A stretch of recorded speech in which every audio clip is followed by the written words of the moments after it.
bueno, también supongo que tiene una opinión en torno a una enfermedad como esta. Namaste, Juan Carlos Arechandani. Muchas gracias. ¿Cómo estamos? Bien, bien. ¿Cansado? Bastante cansado.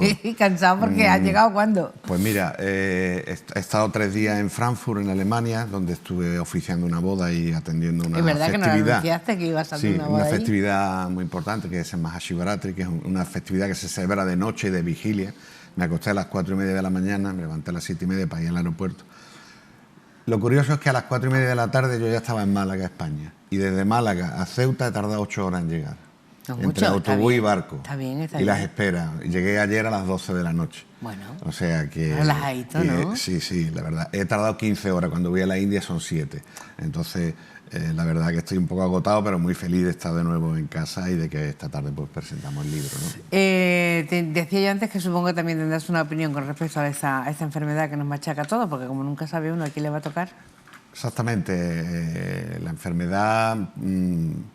finalmente no solo es el deterioro del cuerpo físico, afecta mucho el estado mental, el ánimo de la persona, y es muy importante también dentro de la enfermedad tener la empatía de las personas que están cerca de nosotros, y muy importante también ver que la enfermedad no deja de ser una maestra, no deja de ser una enseñanza en por qué sufrimos estas consecuencias, por qué nos pasa esta consecuencia, y hacer el mejor uso de esta enfermedad para poder cambiar también nosotros a nivel mental y nuestra actitud ante la mente. Y muchas personas que han pasado por enfermedades graves y han logrado superarlo, luego han tenido un cambio muy positivo en su vida y aprecian mucho más la vida, valoran cada minuto de la vida, el tiempo y el momento que estamos en este mundo, ¿no? Pues con tu permiso y con esa entradilla que nos acabas de dar, esa reflexión, vas a tener suerte, Juan Carlos. Tenemos una tarde estupenda para ir a la presentación de tu nuevo trabajo. Sí, la verdad es que mira, estaban pensando un poco de la lluvia. Sí, sí. Se ha quitado la lluvia. Te lo tenías tú ya esto planeado, ¿no? ¿Habías hablado tú ya con alguna llave? En Frankfurt estaba nevando, así que he salido de -3 bajo cero y llegar ayer y ya Málaga se notaba. Para gente como nosotros que no estamos acostumbrados a la nieve, es como se lleva. Es que yo la he disfrutado poco porque no me gusta. Sí, bueno, yo ya lo había visto antes, pero se ve como una sensación, es algo curioso. A mí no me resultó muy agradable porque... es curioso, pero hacía un frío, y más cuando llevan las ropas para oficiar, que son ropas hechas de algodón y demás. Yo estaba pasando un frío. Oye, ¿no se encoge la ropa cuando hacemos así de esa manera? Porque si es algodón tiende a eso. Bueno, pues esta tarde tenemos la presentación del nuevo trabajo de Juan Carlos Arechandani, que como sabe todo el mundo es sacerdote hindú y además de presidente de la Federación en España, al que le toca ir y venir de la nieve al sol y del sol a la nieve en muchas ocasiones, porque de momento llevas toda la representación en este país, con lo cual lo mismo comes conmigo que contigo. Claro, sí. O el año pasado también, en diciembre, tuve que ir a Varsovia y claro, hacía unos fríos que cuando viene gente de Centro Europa además, pero cuando tú le dices Ceuta, ¿qué parte de España? Ceuta. ¿Dónde está eso? Le dices norte de África, tal, y se quedan, no, pues también piensan que tenemos un clima tropical, ¿no? Pero digo, hombre, no tenemos el frío que hay en otros lugares de España. Tropical. Vamos camino ya de ir cambiando esta película. Bueno, pues en la estación de ferrocarril, en la estación de ferrocarril ya saben que bueno, se celebran muchas cosas y todas tienen que ver, no todas, pero muchas tienen que ver con la Fundación Premio Convivencia. El hinduismo en perspectiva, diálogo con la religión del mundo, con las religiones del mundo, diálogo con las religiones del mundo. La verdad es que una de las cosas que tú has hecho siempre es hablar de todo. Contagiar, unir, hacer nexo de unión entre unas y otras, porque de ninguna te has privado de hablar, por lo menos de estudiarlas, ¿no? Exactamente. Lo que llevo haciendo desde hace más de 25 años es participar en el diálogo interreligioso. No debatir, una cosa es debatir, otra cosa es dialogar. Totalmente. Dialogar no se pretende convencer al otro de que tu religión es la mejor, la tuya es más antigua, tú estás equivocado. Dialogar es ver qué punto tenemos en común, qué puntos tenemos diferenciales, que tenemos que respetar. En la India hay un debate... Al final el viejo refrán, los refranes vuelven, ¿no? Claro. Que conocerte es quererte, ¿no? Exactamente. En la India hay un debate todavía que lleva 1000 años, que no sea sobre la existencia de Dios o no, entre los budistas y los hinduistas. Entonces esos son a veces debates estériles donde no se trata de convencer teológicamente a la otra persona. Las religiones tienen dos partes fundamentales. Una es la del individuo, tu creencia, tu relación directa con Dios, cómo te ayuda en tu vida, tu creencia en que hay después de la muerte, etcétera. Y otra es las religiones que aportan a la sociedad en su conjunto. Las religiones no solamente ir a rezar a una iglesia, a una mezquita, a una sinagoga, a un templo, sino las religiones es tu conducta, tus valores diarios, tu forma de vida en la sociedad, y donde tenemos una sociedad afortunadamente tan diversa, pues cómo poder ayudar. Entonces, el libro está basado en el hinduismo, cómo ve a otras religiones y cuáles son las similitudes y cuáles son las diferencias. Porque a verlas hay, Juan Carlos, que no lo parezca. Por supuesto, y hay que respetarlas. El hinduismo, sino con todas, claro. Hay que respetarlas. Y es lo que yo analizo en este libro con 13 religiones del mundo. Religiones, por ejemplo, de la India, que nacieron en el continente indio, como puede ser el budismo, el jainismo, el sikhismo. Es verdad. Religiones del lejano oriente, que son milenarias y que hay mucha desinformación todavía, como puede ser el confucianismo, el sintoísmo, el taoísmo, de China, de Japón. Estudio las religiones abrahámicas, el judaísmo, el cristianismo católico y protestante, porque cuando hablamos de cristianos siempre pensamos en centrar lo católico, pero los protestantes también están ahí, en un número muy importante, y que tiene unas diferencias importantes. Hablo del Islam, hablo de nuevos movimientos religiosos que surgieron en el siglo XX, en el siglo XIX, que tienen implantación mundial, tienen millones de seguidores y no tienen tradiciones milenarias, pero que están ahí y que debemos ser inclusivos con ellos y estudiarlo. Yo cuando estuve en Seúl, en Corea del Sur en 2020, justo un poquito antes del COVID, asistí a un congreso mundial sobre las religiones. Y los académicos llegaron a la conclusión de que las religiones tenemos un 63% de cosas en común y un 37% que nos diferencia.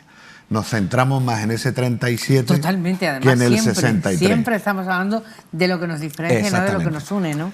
Las diferencias están ahí, tenemos que aceptarlas, hay que respetarlas, pero hay que promover puentes de unión, diálogo, qué podemos hacer en común, conjuntamente, para la mejora de la sociedad, del cuidado de la madre naturaleza, de los animales, y sobre todo formar a las personas, porque hoy en día tener un papel como líder religioso, seas un pastor evangélico, un sacerdote católico, un imán, un rabino, un sacerdote hindú, no solamente, a mi entender, no solamente tiene que tener una formación en su religión, sino tiene que conocer otras religiones también, aunque sea básicamente. Sin duda. No para criticarla, no para atacarla, sino para conocerla. Es que es imposible acercarse al otro si no se le conoce, ¿no? Exactamente. Entonces, esta es digamos, la misión de este libro, de que las personas que practican el hinduismo sepan qué similitud y diferencia tiene con otras religiones, y las personas de otras religiones sepan qué les une y qué les diferencia del hinduismo. Con lo cual es una obra en la que entramos todos. Exactamente. Cada uno debe de investigar la parte conocerle el contenido, y de ahí investigar la parte que le llama. Claro, y como el libro está organizado de una forma temática, por religión, donde se tratan temas tan trascendentales como puede ser qué ocurre después de la muerte, cada religión tiene una cosmovisión diferente, o qué papel tiene la mujer en cada religión, y siempre está hecho desde el respeto. En el hinduismo vemos que la diversidad es el verdadero rostro de la espiritualidad, ¿no? Porque Dios mismo, para el creyente, otras personas hablan del universo, de esa energía cósmica, ¿no? Yo hablo de Dios en sus diferentes manifestaciones. Él mismo quiere y permite de que haya diferencia, de que haya variedad, ¿no? Dios podría decir, nada más que tiene que ver una religión. No, Dios quiere que el ser humano, a través de diferentes caminos, llegue a él o a ella, en su versión femenina, y que esté feliz. En el hinduismo decimos que la vida espiritual hay que practicarla con utsaham, que quiere decir entusiasmo, y susukam, que quiere decir felicidad. Yo cuando veo una persona que practica la vida espiritual, sea de cualquier religión, y lo veo así apagado, y lo veo que no empatiza, que no conecta, digo, no está haciendo una buena práctica de su propia interiorización igual la conoce espiritual. Muchas veces, ¿no? Se conforma con el titular y yo soy cristiano, yo soy hinduista, yo soy no sé cuánto, yo soy no sé qué, pero a lo mejor se quedan en eso porque han nacido en el seno de una familia con esas raíces, pero no porque le hayan explicado exactamente cuál es el contenido, o cuál es la obligación, o el compromiso, la bondad, yo que sé, que tiene o que emana de su religión, ¿no? Entonces, muchas veces lo que pasa es eso, ¿no? Que nos hemos conformado con en el caso de los cristianos, pues con la lectura del catecismo y al hacer la comunión, pero si no investigas más, pues te quedas ahí perdido, ¿no? Esto que me estás que no comentando, significa que seamos beatos ni veíd, no.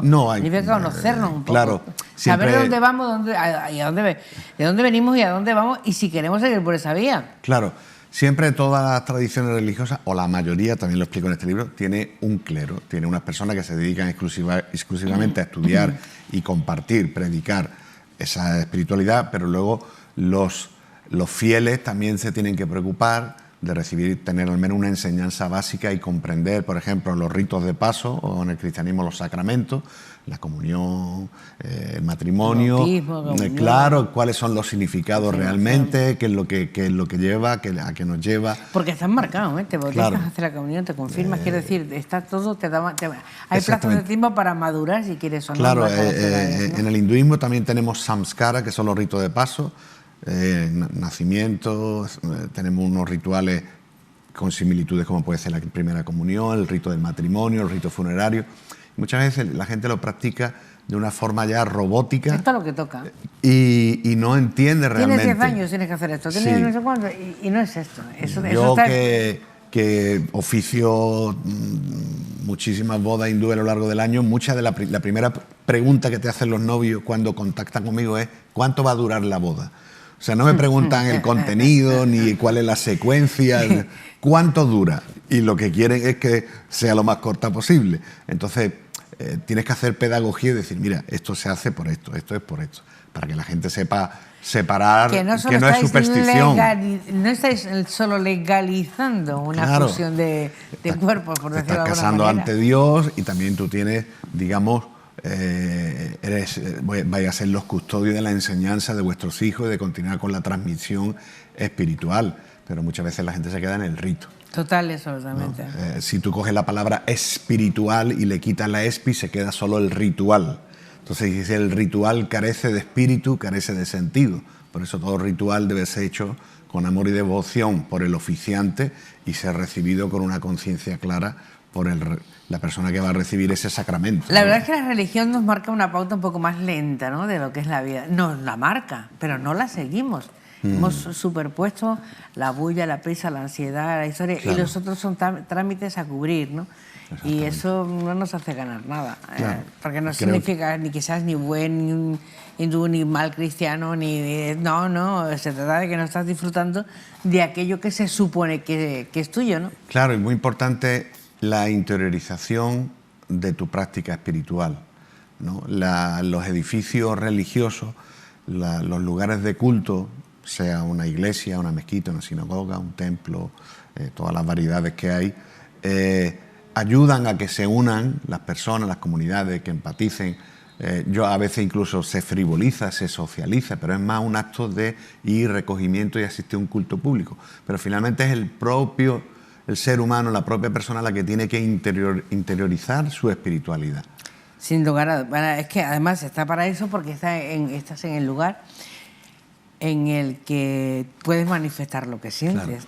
Claro. O sea, la misa tiene unas reglas, tiene un orden del día, por llamarle de alguna manera, ¿no?, por compararlo con otras situaciones, pero en realidad la iglesia es el lugar donde puedes entrar y consultar a tu párroco, a tu guía espiritual, ¿no? A través del sacramento que corresponde. A mí una de las cosas que muchas veces es muy importante tener fe y conocimiento. Si solo tenemos fe sin conocimiento, finalmente se vuelve en un fanatismo, ¿vale? Tú puedes tener mucha devoción, pero tienes que tener una base filosófica sobre eso. Si tienes demasiada filosofía y poca devoción, pues finalmente es todo tratar de entender a Dios a través del conocimiento, es algo que no vamos a abarcar Tratar nunca. De entenderlo, pero no de respetarlo ni de tenerlo en cuenta a la hora de hacer tu vida normal.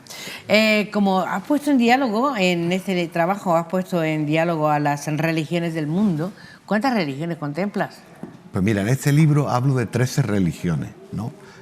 Date cuenta que en mis publicaciones no están limitadas a Ceuta, sino a toda España y Hispanoamérica. Entonces trato de todas las religiones que tienen una historia y tienen una presencia mundial. Entonces, aparte de religiones de la India, que quiere decir, aparte del hinduismo, surge en la India el budismo, el jainismo y el sikhismo.